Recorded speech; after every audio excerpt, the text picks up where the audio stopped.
దేవుళ్లాగా మారాలి అనుకున్న ప్రతి ఒక్కరు ముందు దావీదులాగా మారాలి. అసలు దావీదులాగా ఎలా మారుతాం? దావీదు ఏ లక్షణాలు అయితే కలిగి ఉన్నాడో ఆ లక్షణాలు మనం కలిగి ఉండడమే దావీదులాగా మారినట్టు. అంటే దావీదులాగా మారడానికి మనం ఏం చేయాలని చెప్పుకున్నాం? మొట్టమొదటిగా కృంగిపోకుండా ప్రార్థన చేయాలి.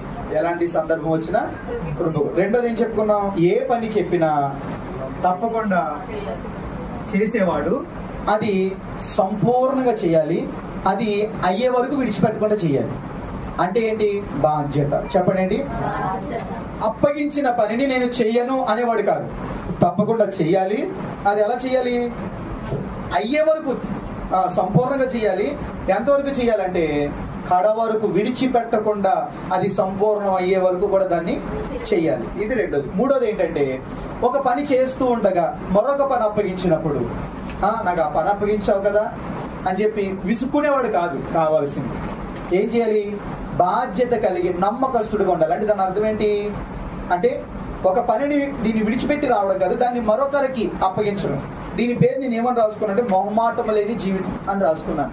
అంటే ఒకవేళ మన పిల్లలే ఉన్నారనుకోండి, ప్రార్థనకి వెళ్ళాలనుకోండి, వారికి ఇస్తే ఏమంటారో ప్రార్థన దగ్గరికి వెళ్ళేసరికి వస్తుంది మనకు ఆలోచన. అదే మనం ఊర్లో వెళ్ళాలనుకోండి ఖచ్చితంగా చెప్పేస్తాం. అది ఎక్కడ రావాలి? ప్రార్థన విషయంలో రావాలి. అమ్మ కొంచెం పిల్లల్ని చూసుకోండి, అమ్మ కొంచెం కొరియర్ వస్తుంది దాన్ని తీసుకోండి, పలానా వ్యక్తి వస్తున్నాడు ఉండమని చెప్పండి. ఇలాగ మొహమాటం లేకుండా మనం జీవించాలి. ఇలాగ 3 విషయాలు మాట్లాడుకున్నాం. 4వది చూడండి, సమూయేలు రాసిన మొదటి పుస్తకం 18వ అధ్యాయం 8వ వచనం. దావీదు సౌలుతో మాట్లాడుట చాలించినప్పుడు యోనాతాను హృదయము దావీదు హృదయముతో కలిసిపోయాను. యోనాతాను దావీదును తనకు ప్రాణ స్నేహితుడిగా భావించుకొని అతన్ని ప్రేమించాను.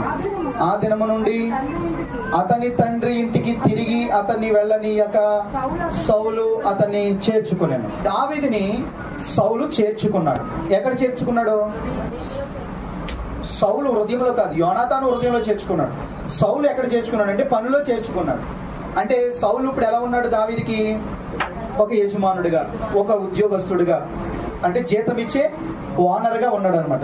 చూడండి, ఇప్పుడు ఇంటికి వెళ్ళని ఒక ఇంటికాడే ఉంచిన జీతం ఇవ్వాల్సిన డ్యూటీకి పెట్టుకున్న యజమానుడే 19వ అధ్యాయం 1వ వచనం 10వ వచనం అలాగే 24వ అధ్యాయం 4వ వచనం ప్రకారంగా సౌలు ఏం చేస్తున్నాడు? ఈటె విసిరాడు. దేనికి విసిరాడు? ఈటె చంపడానికి. అసలు చంపాల్సిన పని ఏమొచ్చింది అంటే 18వ అధ్యాయంలోనికి రండి, 6వ వచనం. దావీదు ఫిలిష్తీయుని హతము చేసి తిరిగి వచ్చినప్పుడు స్త్రీలు ఇశ్రాయేలీయుల ఊళ్ళన్నిటిలో నుండి తంబురులతోనూ సంభ్రమముతోనూ వాద్యములతోనూ పాడుచు నాట్యమాడుచు రాజైన సౌలును ఎదుర్కొనుటకు వచ్చి ఏం చేశారు? ఆ స్త్రీలు గాన ప్రతిగానములు చేయించు సౌలు 1000 కొలది, దావీదు 10,000 కొలది అని పాడారు. అప్పటి నుండి 9వ వచనం. కాబట్టి నాటి నుండి సౌలు దావీదు మీద విషపు చూపు నిలిపాడు. ఎప్పుడైతే విషపు చూపు వచ్చిందో 10వ వచనం, మరునాడు దేవుని యొద్ద నుండి దురాత్మ సౌలు మీదకి చూడండి చంపాలన్న మనసు రావడానికి కారణం ఏంటంటే దురాత్మే. దేవునికి వ్యతిరేకంగా బతకాలనే ఆలోచన ఎవరిది అంటే దురాత్మదే. వినండి ఒకసారి. ఒక మనిషి పట్ల అసూయత నీలో ఎప్పుడైతే కలిగిందో, ఒక వ్యక్తి మీద ఎప్పుడైతే కోపం వచ్చిందో, దాన్ని వెంటనే మార్చుకున్నావా సరిచేపడతావు. లేదంటే ఎక్కడి నుంచి వస్తుందంటే దురాత్మ దేవుని యొద్ద నుండి వచ్చి దురాత్మ నిన్ను మరొక మనిషిని చంపేలాగా చేస్తారు. చంపడం అంటే ఏంటి అన్నాను? పనిగట్టుకుని కత్తి పట్టుకుని చంపడమే కాదు, నోటి మాటతో ఒక వ్యక్తిని ద్వేషిస్తేనే ఆ వ్యక్తిని ఏం చేసినట్టు? చంపేసినట్టు. అంతే. చంపడమే కాదు, ఆ వ్యక్తినే కాదు, ఆ వ్యక్తిని సృష్టించిన దేవుని తృణీకరించినట్టు.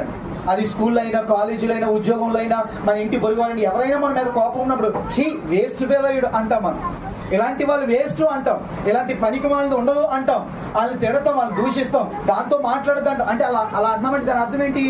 వారిని మనం ఏం చేస్తున్నాం? ద్వేషిస్తున్నాం. వారంటే పడట్లేదు మనకి, వారంటే కోపం. దానివల్ల ఎన్నో హత్యలు మనం చేస్తున్నాం. ఎప్పుడైతే మనిషి మీద విషపు చూపు వచ్చిందో, మనిషి మీద కోపం వచ్చిందో, వెంటనే దాన్ని సరి చేసుకో. ఏమన్నాడు? నీకు కోపం వస్తే సూర్యుడు అస్తమించే లోపు దాన్ని ఏం చేయాలి? మనసు మార్చుకోవాలి. ఎప్పుడైతే దాన్ని నిలుపుకున్నావో, అది మనిషి మీదైనా, దేవుని మీదైనా, అది ఇంట్లో ఉన్న వారి మీదైనా, చివరికి ఉద్యోగం ఇచ్చేవాడి మీదైనా, చివరికి నీ మీద పగబట్టే శత్రువు మీదనైనా సరే. అవండి ఎవరి మీద? శత్రువు లేరా మనకి? చాలా మంది ఉంటారు కదా, చాలా మంది మనం నాశనం అయిపోవాలని కోరుకుంటారు. వారి విషయంలో అయినా సరే నీ కోపం ఎప్పటి వరకు ఉండాలి? అంతే. అక్కడతో నువ్వు దాన్ని కంటిన్యూ చేసావా, నేరుగా దేవుడి దగ్గర నుంచి దురాత్మ రావడానికి సిద్ధంగా ఉంది.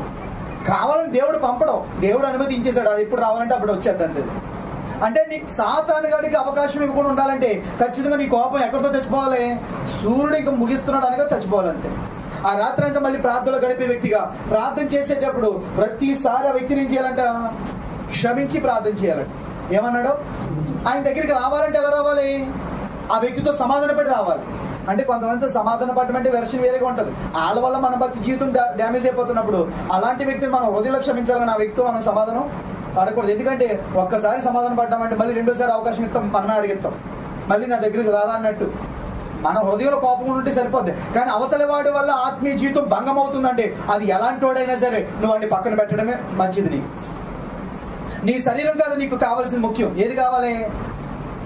పరలోకం కావాలి. పరలోకం కోసం ఒక పవిత్రమైన జీవితం నువ్వు కలిగి ఉండడం నీకు కావాలి. అలాంటి ఆలోచన కలిగిన వ్యక్తుల్ని ఖచ్చితంగా దేవుడు దృష్టిని నిలుపుతాడు వారి మీద. సద్భక్తిని అనుసరించాలనుకున్న వాడిని ఖచ్చితంగా దేవుడు ఏం చేస్తాడు? చూస్తాడు. ఉద్యోగం ఇచ్చిన వాడు ఏం చేశాడు? చంపడానికి చూశాడు.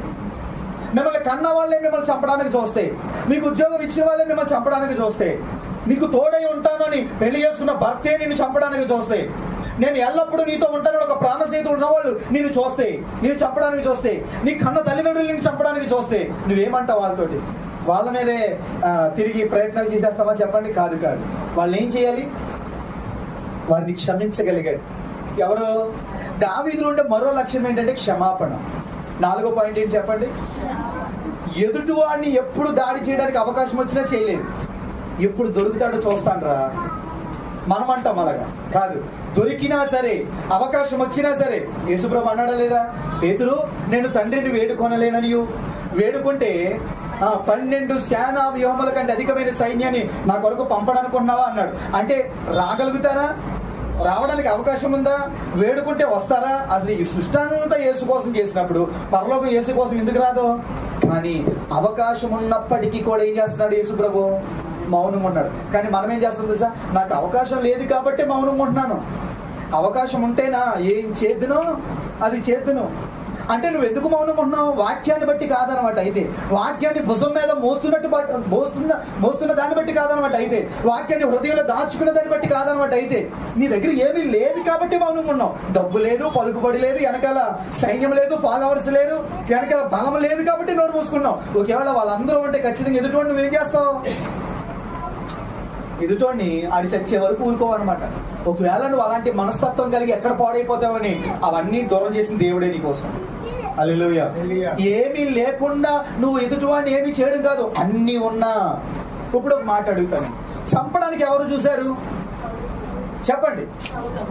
దావీదు కంటే స్పష్టంగా ఎవడైనా విసరగలడా? ఏదైనా గురి పెట్టి విసరగలడా చెప్పండి? వడిసెలో రాయి పెట్టి గిలితే నేరుగా వాడికి ఎక్కడ తగిలింది? గొల్యాత్కి కరెక్ట్గా సెంటర్ లో తగిలింది. ఇప్పుడు దగ్గరున్న దావీదుని వీటి విసిరాడు, కానీ తప్పించుకోగలిగాడు. అంత పెద్ద గొల్యాతు చిన్న రాయిని తప్పించుకోలేకపోయాడు. అంటే ఇప్పుడు దావీదు ఎంత సూటిగా ఎంత గురిగా విసరగలడు, కానీ విసిరాడా? మాట్లాడాలి. దావీదు మనస్సును కలిగి దావీదులాగా మారడం అంటే ఏంటో తెలుసా? నువ్వు విసరగలవు. ఎదుటివాడు తప్పుకున్నాడు, కానీ నేనైతే షూట్ చేసేంటే మొత్తం 6 బుల్లెట్లు, నువ్వు ఒక బుల్లెట్ దింపేలాగా 6 బుల్లెట్లు దించేస్తాను డైలాగ్ లేయడం కాదు మనం.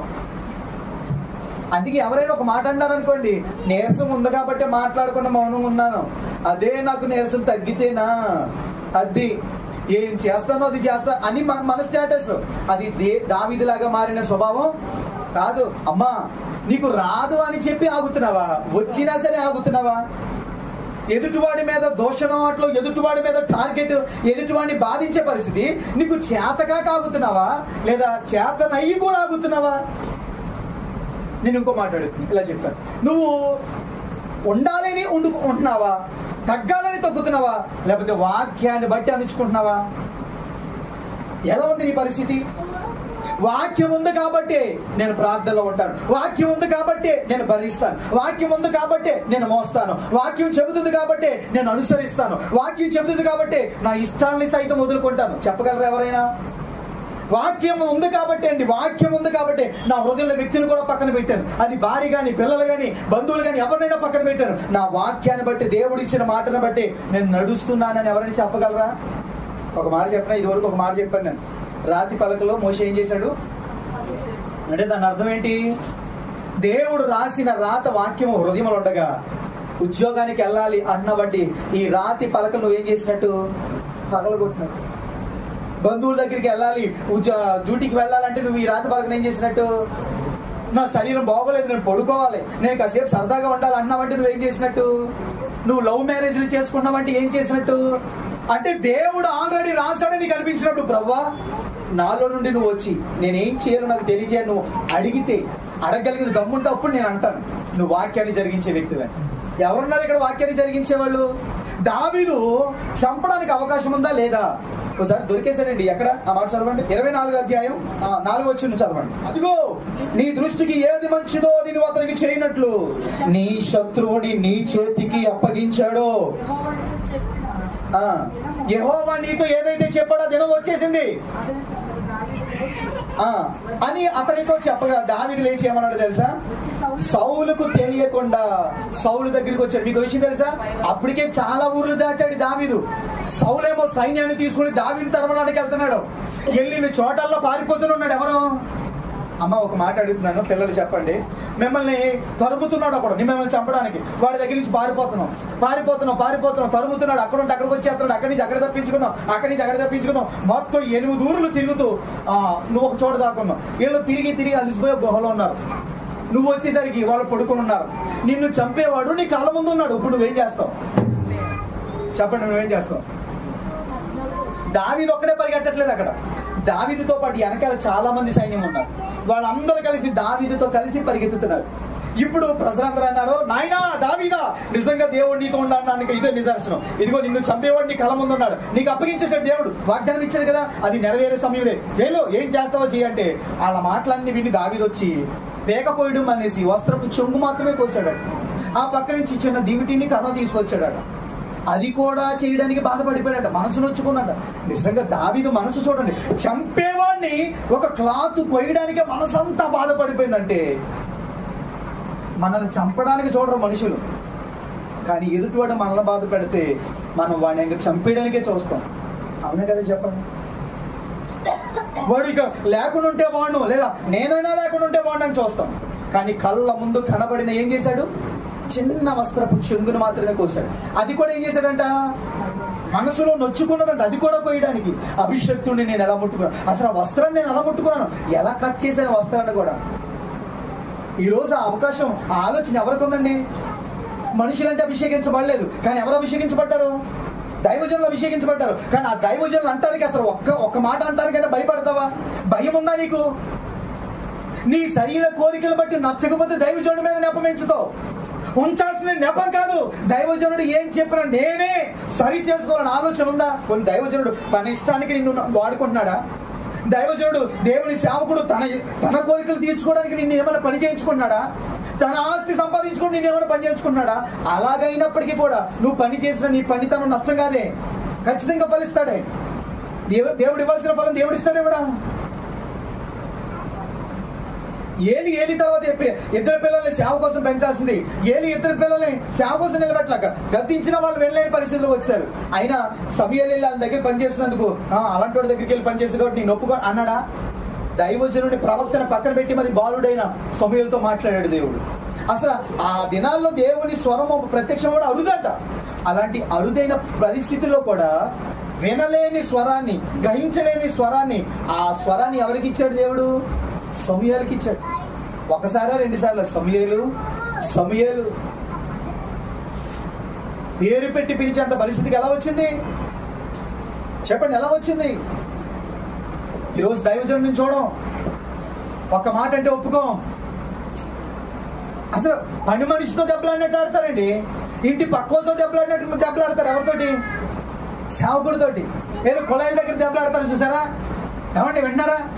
కొలాయిల దగ్గర దెబ్బలాడతారు చూసారా? మొత్తం బిందులు అవన్నీ ఏమవుతాయి?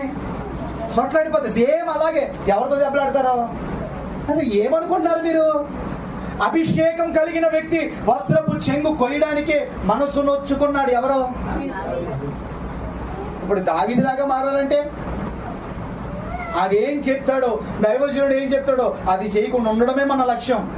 అదే మన గురి, అదే మన గమ్యం అన్నట్టు బతుకుతుంటే దావీదులాగా మారుతామా? చెప్పండి. ఇప్పుడు హాస్పిటల్కి వెళ్తారమ్మా, డాక్టర్ చేస్తారా అమ్మా వినండి ఇలాగ ఒకసారి, లేకపోతే మనకి నచ్చిన ట్రీట్మెంట్ చెప్తామా? ఇప్పుడు ట్యాబ్లెట్ రాయమంటారు, 3 రాశారు, డాక్టర్ గారు ఈ ట్యాబ్లెట్ వద్దండి, ఈ ట్యాబ్లెట్ వాడితే ఎలా ఉంటుందండి, ఏమంటారు ఆయన?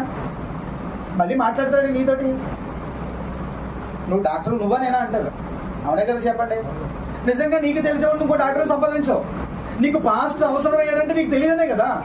మనకి దైవజనుడు అవసరమైనప్పుడు మనం నేర్చుకోవాలా, తిరిగి దైవజనుడికి చెప్పాలా? నేర్చుకోవాలన్నప్పుడు ఇదిగో మీరు ఇలా చేయండి అని చెప్పాలా? ఆయన ఏం చెప్తే మాట కోసం ఎదురు చూడాలా? ఎవరిని క్షమించాడు దావీదు? తిట్టేవాడినా, కొట్టేవాడినా, చంపడానికి ప్రయత్నం చేసేవాడినా? ప్రయత్నం చేశాడు. ఆయన చంపడానికి పరిగెత్తేశాడు. ఎన్నిసార్లు విసిరాడంటే ఇటే 2 సార్లు విసిరాడంట. 2 సార్లు తప్పించుకున్నాడంట. ఒకవేళ అనొచ్చు, ఒరే సౌలా ఏమనుకున్నావు అసలు నా గురించి? ఎక్కడో ఉన్న గొలియాతుని ఇక్కడున్నా నేను వడిసెల విసిరితే నేరుగా ఇక్కడ తగిలింది. ఇప్పుడు చెప్పండి, దావీదు యొక్క దాంట్లో వడిసెలు ఉందంటారా లేదంటారా? చెప్పండి, ఎలా చెప్తున్నారు? గొలియాతుతో యుద్ధం జరుగుతుందని ముందే ప్లాన్ చేసుకుని వచ్చాడు ఇంటికాడ. తీసుకొచ్చిందండి జున్నుగడ్డలో చపాతీలు, రొట్టెలు, అవన్నీ తీసుకుని వచ్చాడు. అవన్నీ చూశాడు. ఆయుధాలు ఇచ్చాడు. ఆయుధాలు వద్దు అంటే ఎక్కడుందా ఎప్పుడును? అంటే సౌలు ఈటే విసిరినప్పుడు వడిసెలు ఎక్కడుంది? కానీ వడిసెలు బయటికి తీసాడా? గొలియాతు దగ్గరే తీశాడు తప్ప సౌలు దగ్గర తీయలేదు. కానీ మనం ఎక్కడ తెస్తాం? సేవకుడి దగ్గర వడిసెలు తెస్తాం తప్ప సాతానుగాడు అభ్యంతరం పెట్టి ప్రార్థన చెయ్యాలా, దశంభాగాలు ఇవ్వాలా, ఉపవాసాలు ఉండాలా, పాసే వెనకాలే తిరగాల, అవి వచ్చినప్పుడు వెంటనే ఏం తెస్తాం? ఇలా తెస్తాం వడిసేలా గిర్ర తిప్పి దశంభాగం ఇవ్వాలనే మాట మీద కొడతాం. అంటే చచ్చిపోతుంది అంతే. దశంభాగం ఇవ్వక్కర్లేదు. ఉపవాసం ఉండాలన్న మాట మీద కొడుతుంది అంతే, ఇంక ఉపవాసం ఉండక్కర్లేదు. ప్రార్థనకి వెళ్ళాలన్న మాట మీద కొడుతుంది అంతే, ఇంకా మళ్ళీ ప్రార్థన ఉండదు. అర్థమవుతుందా నీకు? మనం ఎక్కడ తీయాలి? సాతాను యొక్క తంత్రాల మీద తీయాలి. కానీ ఎక్కడ తీస్తాం? సేవకుడి దగ్గర తీస్తాం. ఎక్కడ తీయకూడదు? సేవకుడి దగ్గర తీయకూడదు. విచిత్రం ఏంటండి, సేవకుడి దగ్గర తీస్తాం, సాతాను దగ్గర దాస్తాం. ఇప్పుడు నీ నోటి మాటను ఎక్కడ ఒప్పించేస్తున్నావు? శత్రువు దగ్గర. ప్రార్థనకి వెళ్ళదు అంటే అనగేష్ గారు మీరేం చెప్తే అదేనండి, భర్త గారు, తండ్రి గారు, భార్య గారు మీరేం చెప్తే అదేనండి, మీరు ఎలా ఉండమంటే అలా ఉంటామండి. బట్టల షాప్కి వెళ్దామండి, వద్దు అవదు నాకు నీరసంగా ఉంది. ఎప్పుడు ఇంతే, ఎప్పుడు తీసుకెళ్దామండి? నా బట్టలు చూసావా, మీరు వాళ్ళు ఏమైనా ఉన్నాయా? కనీసం కొనమంటే కూడా కొను. ఇక్కడ వచ్చిన నోరు ఎక్కడ రాదు? విచిత్రం ఏంటంటే ఈ భర్తలు, ఈ తల్లిదండ్రులు, ఈ భార్యలు చూడండి, ప్రార్థనకి వెళ్ళేటప్పుడు ఎలా సమాధానం కలాలి, గొడవ పెట్టుకుంటే వెళ్తుందా? ఈ అయ్యగారికి, ఈ అమ్మగారికి, తల్లిదండ్రులు కూడా ప్రార్థన దగ్గరికి వెళ్ళేసరికి గొడవ పెట్టకూడదు. కానీ బైబిల్ ఏం చెప్తుంది? పోరాటమే చేయమంటుంది. చదవండి మాట, యోధ పత్రిక 3వ వచనం. రక్షణ గురించి మీకు రాయాలని విశేష ఆసక్తి కలవాడే ప్రయత్నం పడుచుండగా పరిశుద్ధులకు ఒక్కసారి అప్పగింపబడిన బోధ నిమిత్తం. అమ్మ బోధ కొరకు ఏం చేయాలంట? దేనికోసం పోరాడతాం? క్రిస్మస్ దగ్గర పడుతుంది, షాపింగ్కి తీసుకెళ్ళకపోతే భర్తల పని అయిపోయినట్టే. పుట్టినరోజులు దగ్గర పడుతున్నాయి, బట్టల షాప్కి తీసుకెళ్ళకపోతే పని అయిపోయినట్టే. అంటే ప్రార్థన చేసేవాళ్ళు మంట ఉండాలి, కానీ ప్రార్థన చేసే ఇంట్లో మా సమాధానం ఉండదు. ఎందుకు ఉండదు? అవతల వాడి కూడా మందిరంలోకి వస్తే సమాధానం ఉంటుంది, కానీ అవతల వాడిని చూసి బయటికి వెళ్ళేటప్పుడు కొట్లాడుకుంటే వెళ్ళి మందిరానికి మాత్రం కొట్లాట వద్దా? అక్కడ వచ్చా దీనికి కూడా పౌరుషం. అమ్మ ఏం చేయాలి ఇప్పుడు? బోధన నిమిత్తం ఏ పోరాటం? పాస్టర్ గారితో. ఏ పోరాటం? ఎవరితో పోరాటం? పాస్టర్ గారితో పోరాటం చేయాలి. చెప్పుకుంటే బాదుకుని ఆడైపోతాడు, కానీ మనం మాత్రం ఇలాగే కథలని సియోను కొండవలే స్థిరంగా ఉండాలి. ఇందులో స్థిరత్వం. దేవుడు ఎందులో స్థిరంగా ఉండమన్నాడు? విశ్వాసం ఎందు స్థిరంగా ఉండు, ప్రార్థన ఎందు స్థిరంగా ఉండు, బోధ ఎందు స్థిరంగా ఉండు, ప్రేమ ఎందు స్థిరంగా ఉండు, క్షమించుట ఎందు స్థిరంగా ఉండు, ఎదుటివాడికి మేలు చేయుట ఎందు స్థిరంగా ఉండు. మనం ఎందులో స్థిరంగా ఉంటాం? హల్లెలూయా. క్షమించగలుగుతున్నారా మీరు? ఎవరిని క్షమించాలి? అది ఎవరిని బట్టి క్షమించాలి? వాక్యాన్ని బట్టి, వాక్యానుసారంగానే క్షమించాలి. క్షమించడం అంటే అందరినీ క్షమించుకుని వెళ్ళిపోతే లోకస్తుని కూడా క్షమించేసారు. ఇప్పుడు లోకంలో ఉన్న ఒక వ్యక్తిని ప్రేమించాం, ఆ ప్రేమ తప్పు అన్నాడు దేవుడు, వదిలేసాం. ఆ వ్యక్తి మన గురించి బాధపడతా? ఇప్పుడు దేవుడు ఏం చెప్తున్నాడు? సమాధానం పడమన్నాడు. ఆ వ్యక్తి దగ్గరికి సమాధానం పడితే మళ్ళీ ఏం చెప్తున్నాడు? ఐ లవ్ యూ చెప్తాడు. ఆయన ఐ లవ్ యూ చెప్పకపోయినా పర్లేదు, ఆడికి సమాధానం పడకపోయినా పర్లేదు. అలాంటి వారికి దూరం ఉండమని చెప్తుంది బైబిల్. ఆమె ఆయనతో సమాధానం పడాల్సిన పని లేదు. నీ ఆత్మీయ జీవితాన్ని భంగం చేయడానికి సాతాను గడికి వేసుకున్న రూపం ఏంటంటే నీ హృదయంలో ఉన్న రూపం. అది ఉద్యోగం అనే రూపం, భర్త అనే రూపం, భార్య అనే రూపం, పిల్లలనే రూపం. అది సాతాను గడు ఉపయోగించుకున్న ఆయుధాలు అవి. Praise the lord. అమ్మా, దేన్ని క్షమించాలి? ఎవరిని క్షమించాలి? శత్రుని కాదు, ఎవరిని? చంపడానికి వచ్చుచున్న వాడిని కూడా క్షమించాడు. నువ్వు క్షమించావా? మళ్ళీ చెప్తున్నాను, లోకంలో పాడు చేసేవాడు ఉంటే ఆడితో క్షమించకపోయినా పర్వాలేదు, ఎందుకంటే ఆడితో నువ్వు అస్సలు ఉండకూడదు. ఇప్పుడు నీకు ఉద్యోగం ఇచ్చి జీతం ఇవ్వకుండా వదిలేశాడు, ఆ ఓనర్ని క్షమించగలవా? ఆ ఓనర్ని క్షమించగలవా? నెల జీతం ఆపేశాడు, ఆ వ్యక్తిని క్షమించగలవా? వెళ్ళిన ప్రతి చోట ఆపేశాడు. నా జీతం వెళ్ళిన ప్రతి చోట అందరూ ఆపేశారు. ఎన్ని జాబులు చేశానో ప్రతి జాబులో ప్రతి నెల జీతం ఆపేశారు. కనీసం 3 తప్ప మిగిలినవన్నీ నెల జీతం ఆపేశారు. నాకు బాధ ఉంది, కానీ కోపం లేదు, వదిలేశాను. నువ్వు చేయగలవా? ఇప్పుడు నువ్వు డబ్బులు ఇచ్చి నువ్వు ఇవ్వలేదని బొంకుతారు పక్క వాళ్ళు, అబద్ధం ఆడతారు. నువ్వు వారిని క్షమించగలవా? రెండల దగ్గర అసలు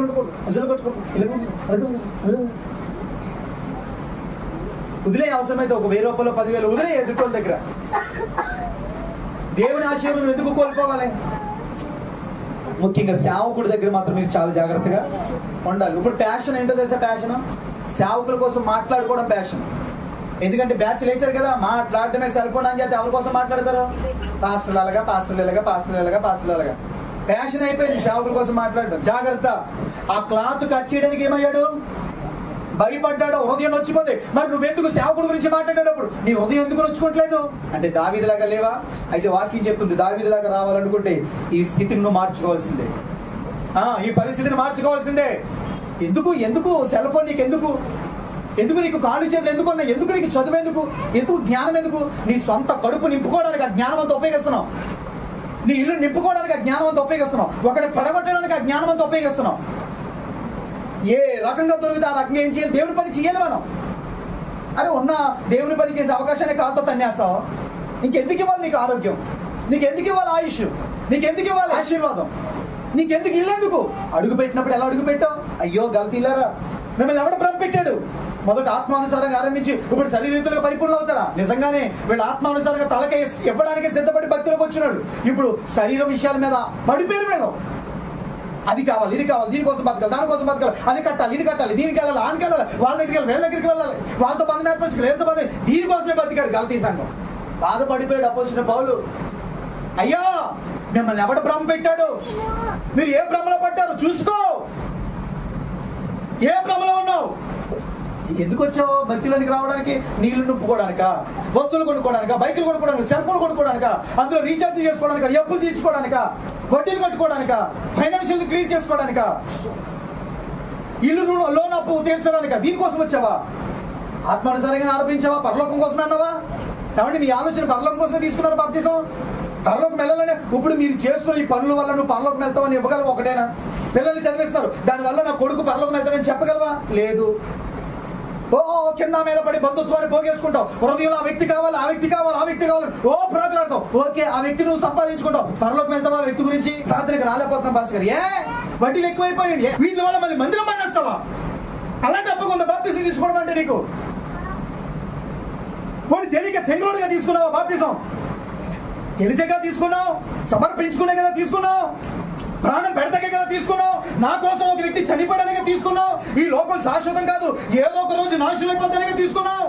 మనం అందరం చేరాల్సిన పరలోకం వెళ్ళాలి, దానికోసమే నేను బ్రతకాలి, అందుకోసమే పబ్లిక్ గా నేను సాక్ష్యముగా బాప్తిజం తీసుకున్నా. అందుకే కదా అభిషక్తులైన దైవజనుల ప్రతిష్టతలో పొందావు బాప్తిజం.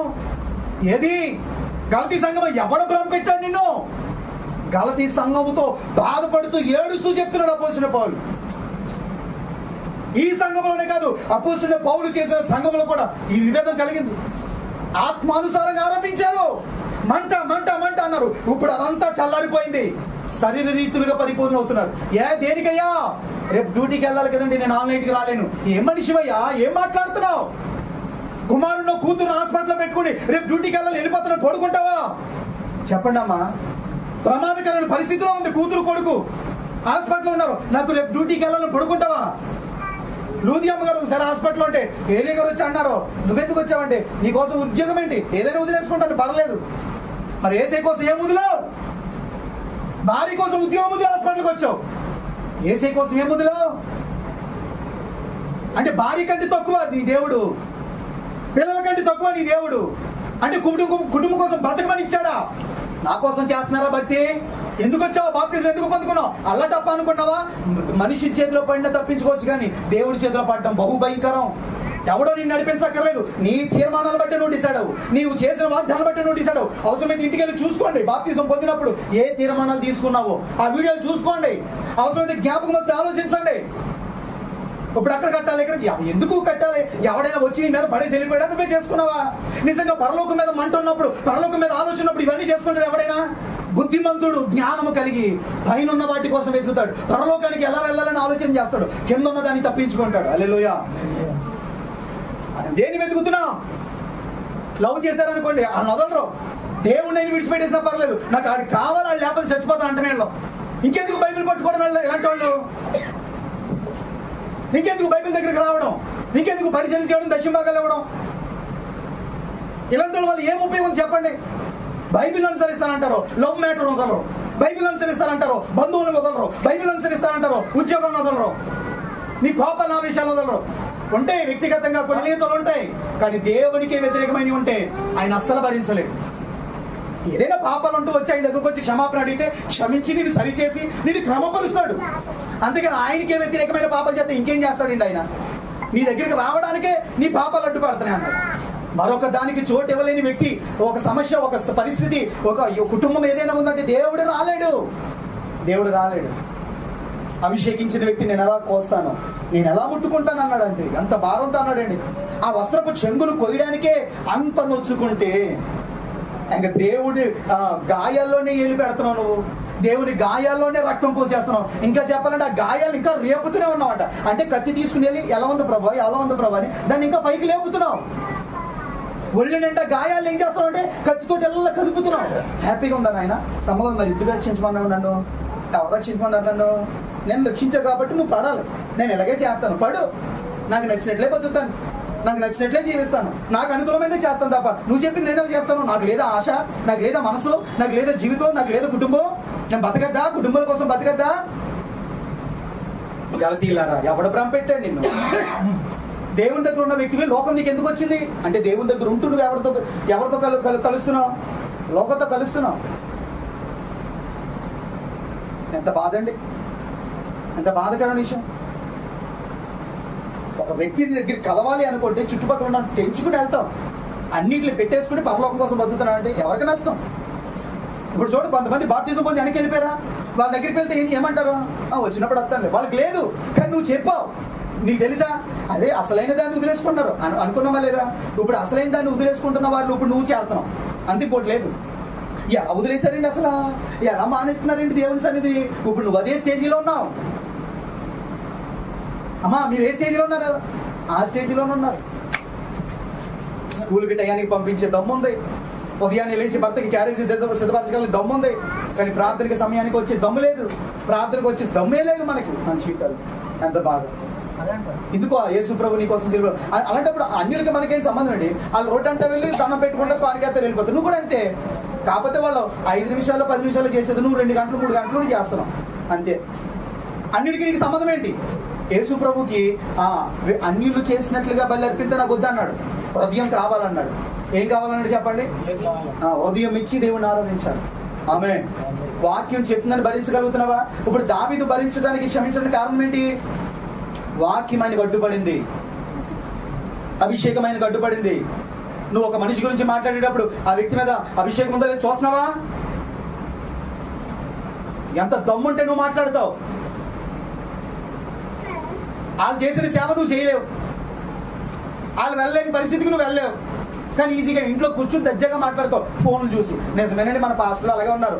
ఎన్ని శ్రమలు పడితే వస్తాడండి ఒక సేవకుడు, ఒక పాస్టర్ గారు. ఎంత త్యాగం అయితే సేవ చేస్తారండి ఒక పాస్టర్ గారు. నేనైనా కానీ బయట ఎవరైనా కానీ.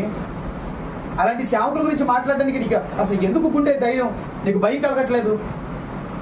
ఎంతమంది వచ్చినా నువ్వు నోరు మూసుకుని వెళ్ళిపో, ముందు నీ జీవితం చూసు అని చెప్పి నువ్వు ఎక్కడ సాగాలి? ప్రార్థనలో సాగాలి. ప్రభా నేను ఒకవేళ అలా అయిపోతానేమో ప్రభా, అలా అయిపోతానేమో ప్రభా.